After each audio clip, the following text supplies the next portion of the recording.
Imagine your entire village just falls asleep. Not for a nap, but for days at a time. This isn't some fairy tale. It was the absolutely terrifying reality for the people in Kalachi, Kazakhstan. Let's dive into the bizarre medical mystery that completely turned their world upside down. So it all started back in 2013, and the first signs were just deeply unsettling. The children of Kalachi started talking about these terrifying hallucinations: winged horses, snakes in their beds, worms eating their hands. Right after that, this mysterious sleeping sickness started to spread, and the village got this really ominous nickname, Sleepy Hollow. I mean, can you picture this? You're just going about your day, maybe walking down the street, and then bam, you collapse. You're out cold, in a deep sleep you just can't be shaken from.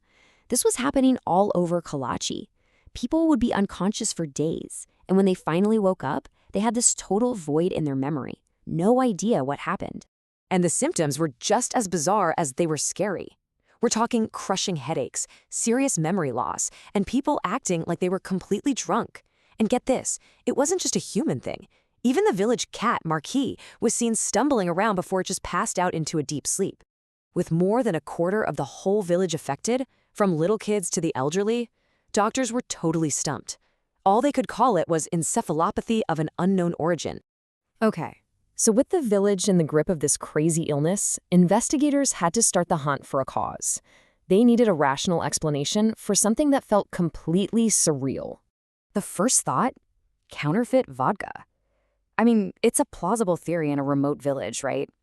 But that idea fell apart pretty quick when the illnesses started hitting kids and people who didn't drink at all. So then they thought, okay, could this be a case of mass psychosis? Where the mind actually starts creating physical symptoms. It's happened before, but the symptoms in Kalachi were just too severe and too consistent. This pointed to something physical, not just in their heads. Naturally, all eyes turned to the giant, abandoned Soviet-era uranium mine that was looming right over the village. I mean, that had to be it, the obvious culprit. But after testing over 7,000 homes, they found nothing. No dangerous levels of radiation. They were right back at square one. Then, after years of dead ends, the Kazakh government announced a breakthrough. The cause, they said, wasn't one single thing. It was a silent, invisible threat rising up from deep inside the earth. It turns out that old abandoned mine had basically turned into a giant underground chemical factory. When groundwater flooded all the tunnels, the old wooden supports started to rot, and that process released carbon monoxide. That gas, along with others, then seeped up to the surface and right into the village's air. And here's the real key to the whole puzzle. Individually, none of the gases were at dangerous levels. That's why all the early tests came back clean. But together, they created this toxic cocktail, a synergy effect. This poisonous mix starved the villagers' brains of oxygen, which is what caused them to just fall into that deep, deep sleep. So, the government declared the case closed. They started evacuating the village. But for a lot of people, the official explanation just raised more questions than it answered. There were some serious lingering doubts about what really caused the sleeping sickness. As this lung specialist Claude Piantadosi pointed out, yeah, the symptoms were consistent with carbon monoxide poisoning, but they weren't specific enough to be a slam dunk. This lack of certainty really left the door wide open for other theories and a whole lot of skepticism. And the official theory left some really big questions unanswered. Like, why did this sickness hit people so randomly, even inside the same house? How could it get someone who was outdoors, where you'd think the gases would just blow away? And maybe the most glaring question, why was the town of Krasnogorsk, which was even closer to the mines, completely unaffected?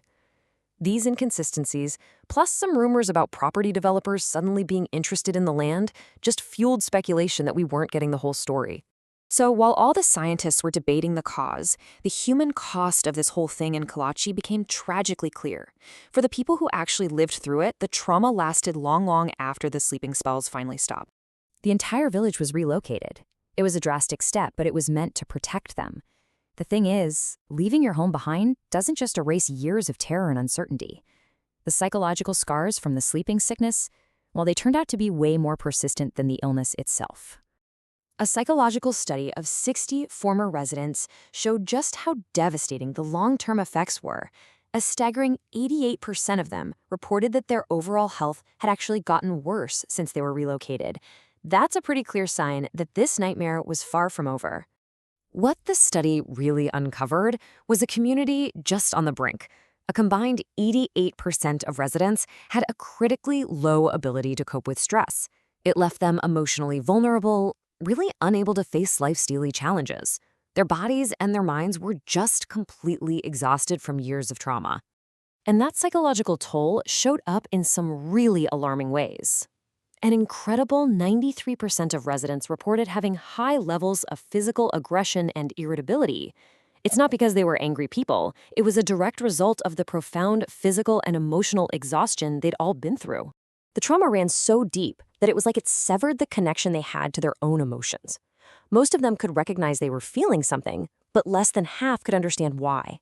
And most critically, only about a third of them felt like they had the tools to manage their moods and recover from negative feelings, leaving them adrift in this sea of unresolved trauma. And that, right there, is the true legacy of the Kalachi sleeping sickness. The scientific mystery might have an official solution, but the human cost is a story of enduring pain and a community that is forever haunted by a waking nightmare. The sleeping spells might be over, but for the people of Kalachi, the ordeal is a part of them they can never, ever truly leave behind.